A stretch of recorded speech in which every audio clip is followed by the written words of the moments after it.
This is Jane Perlez for the New York Times.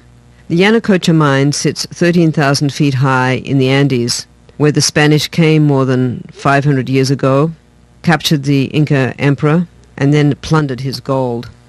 In the last 10 years, the Denver-based company Newmont has been operating the mine here and has extracted $7 billion worth of gold from a network of open-pit mines, where 24 hours a day, vast quantities of earth are blasted, excavated, loaded onto trucks, and moved for treatment with cyanide.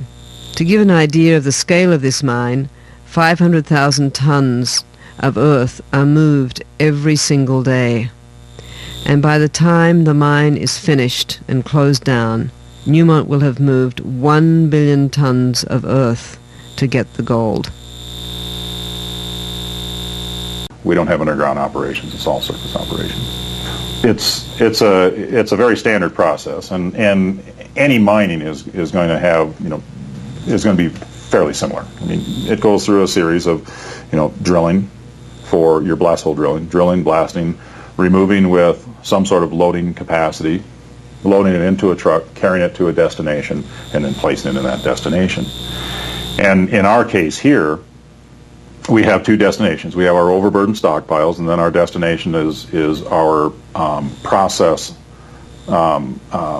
facilities here, which include leach pads, and it includes the actual plants to recover then gold from solution. And we carry the ore, the rock that has gold in it, to the leach pads, place it on the leach pads, and then we'll sprinkle a weak cyanide solution over the leach pads, take gold out of the rock, put it into solution, and then process the solution and remove the gold out of solution. And another important thing to mention here, I mean, you take an industrial chemical like this, and our product is associated with it. So it's a compound. So it is in our best interest, not only for our desire to protect the environment, but to maximize our profits from this operation too, to make sure that that is well managed. And managed not just to, again, like I mentioned, not just to industry standards, but exceeding industry standards. We employ directly about 2,500 employees. And 66% of those employees are from Cajamarca, directly from Cajamarca here. That's the Peruvian town nearby. That's the Peruvian town right here in Cajamarca.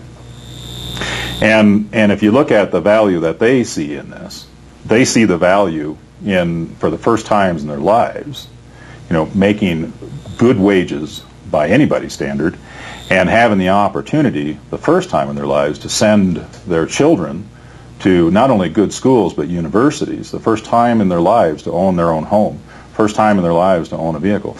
So the value of it, I mean, we see the value in the gold. Other people see the value as opportunity.